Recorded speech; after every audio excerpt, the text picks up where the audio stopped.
नमस्कार दर्शकों, मैं गौहर खान। आप जुड़ चुके हैं खबर लाइव के साथ। बहुत से लोग इस समाचार को देखने के पश्चात हो सकता है मुझे ट्रोल करें, मुझको लेकर कमेंट करें और बहुत से लोग मेरे विचारों से हो सकता है सहमत नहीं हों, परंतु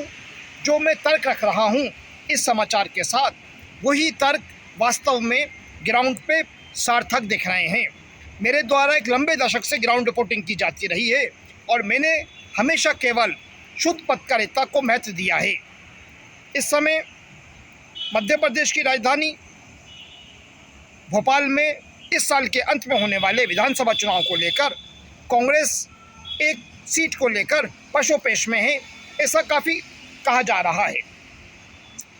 कांग्रेस का ये गढ़ है, इस क्षेत्र से कांग्रेस लगातार जीती है। मैं ये पुराने घिसी पिटी बातों पे नहीं जाना चाहता। ये सबको मालूम है कांग्रेस का क्या गढ़ है, क्यों गढ़ रहा है, क्या कारण रहे हैं। मैं टू द पॉइंट आके पॉइंट की बात करूँगा और पॉइंट की बात ये करूँगा कि इस समय जब 71 वर्षीय वरिष्ठ विधायक आरिफ अकील अस्वस्थ हैं, आरिफ अकील असहज हैं, तो यहाँ पर कांग्रेस को उलझन नज़र आ रही है। आज उस कांग्रेस को उलझन नज़र आ रही है, वो कांग्रेस जिसके लिए विपरीत परिस्थितियों में भी इस 71 वर्षीय बुजुर्ग नेता ने लगातार अपनी विजय पताका लहराते हुए यहाँ पर कांग्रेस को लगातार जीत दिलाई। चाहे केंद्रीय मंत्री अमित शाह हो या फिर मुख्यमंत्री शिवराज सिंह चौहान द्वारा उत्तर को गोद लेने वाला विषय हो, भारतीय जनता पार्टी का प्रयोग हमेशा ही आरिफ अकील के सामने फेल रहा है। अब जब आरिफ अकील अस्वस्थ हैं तो इस सीट पर कौन होगा कांग्रेस का प्रत्याशी, उसको लेकर भिन्न भिन्न तर्क दिए जा रहे हैं, लगातार चर्चाएं हो रही हैं। इस संदर्भ में मैं आज आपसे विस्तार से बात करूंगा। मेरा कहने का संदर्भ ये है कि कांग्रेस किसको टिकट देती है, किसको टिकट नहीं देती है, ये कांग्रेस का इंटरनल मैटर है। यहाँ पर ये देखना होगा कि चाहे कांग्रेस,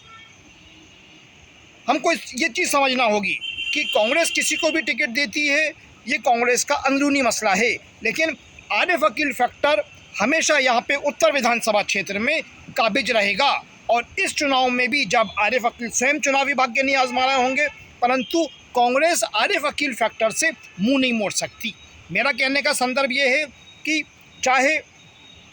आरिफ अकील द्वारा जिस प्रकार से वो अपने पुत्र आतिफ अकील को लगातार प्रमोट करना है और उन्होंने अपनी इच्छा भी वरिष्ठ नेताओं के समक्ष रख दी है कि यहाँ से आतिफ अकील को टिकट मिलना चाहिए, वहीं उनके भाई जो लगातार सक्रिय राजनीति में रहे हैं और एक प्रकार से उन्हें आरिफ अकील का साया भी कहा जाता रहा है, आमिर अकील हों, चाहे आमिर अकील की बात हो, चाहे और जो दूसरे दावेदार हैं, चाहे वो पूर्व में मध्य से भाग्य आजमा चुके नासिर इस्लाम हो या फिर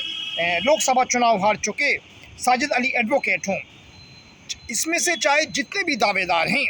वे दावेदार इस बात को स्वीकार करेंगे कि आरिफ अकील फैक्टर चुनाव में उनका पीछा नहीं छोड़ने वाला है। कहने का मतलब ये है कि अगर कांग्रेस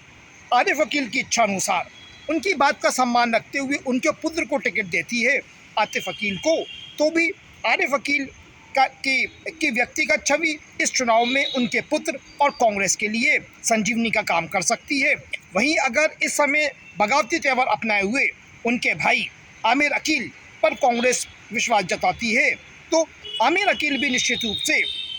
इस चीज़ को स्वीकार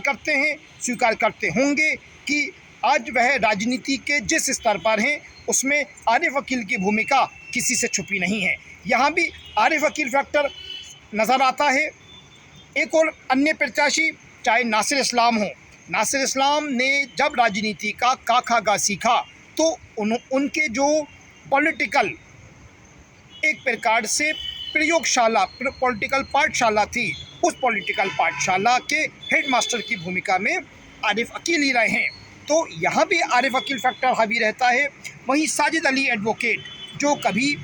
आरिफ अकील को आरिफ भाई और आरिफ अकील साजिद अली एडवोकेट को साजिद भाई कहते नहीं थकते थे। मैं एक घटना याद करता हूँ, जब पूर्व कांग्रेस जिला अध्यक्ष अशोक जैन भाभा यहाँ पे भोपाल की अध्यक्षता करते थे तो वे लगातार सक्रिय रहते थे, और जब अशोक जैन भाभा कोई भी वरिष्ठ नेता आता था तो वे अपने साथियों के साथ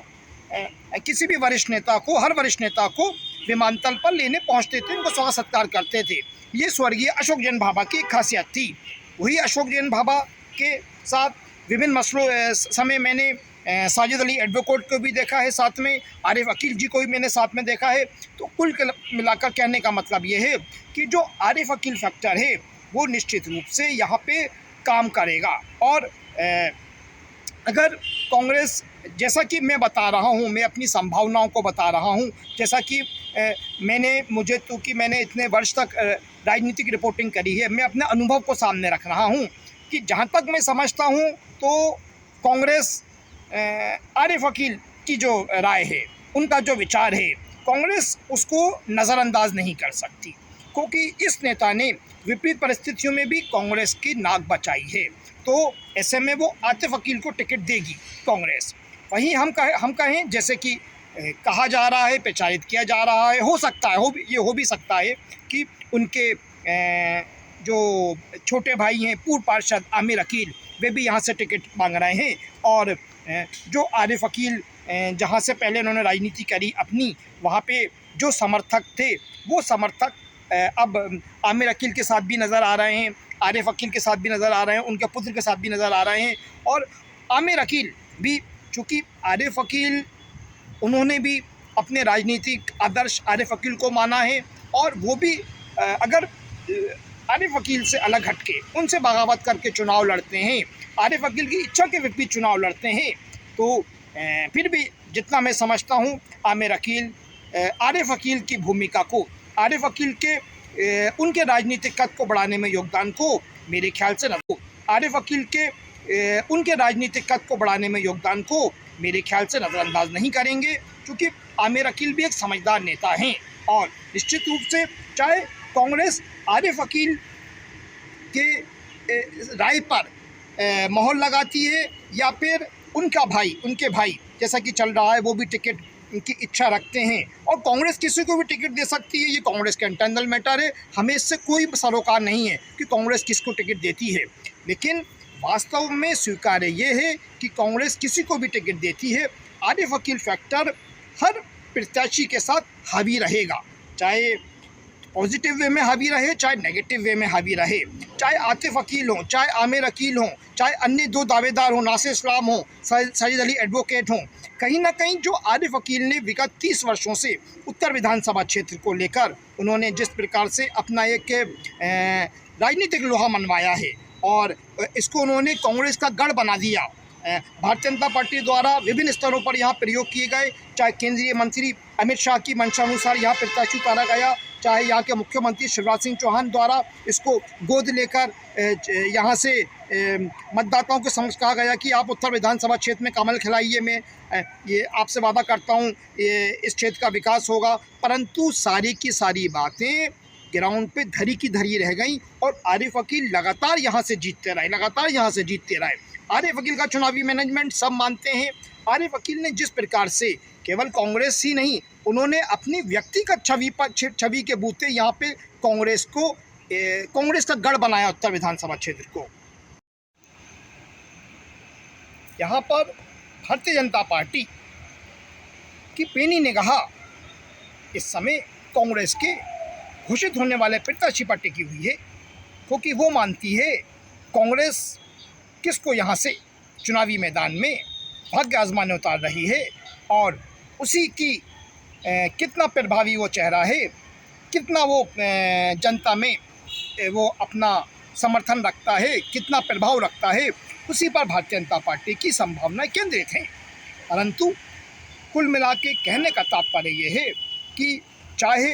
कांग्रेस आलाकमान, कांग्रेस नेतृत्व आरिफ अकील की विचार का सम्मान करते हुए उनको पुत्र को टिकट देता है, या फिर कांग्रेस आलाकमान पूर्व पार्षद उनके भाई आमिर अकील जिस प्रकार से वो लॉबिंग करना है उन पर विश्वास जताता है, या फिर अन्य दो दावेदार उनमें से आरिफ अकील के परिवार के अलावा कांग्रेस अन्य दो दावेदार उनको मैदान में लाता है। परंतु केवल और केवल चारों में से कोई भी प्रत्याशी हो वो आरिफ अकील फैक्टर से अछूता नहीं रह सकता। यही है उत्तर का सच। धन्यवाद।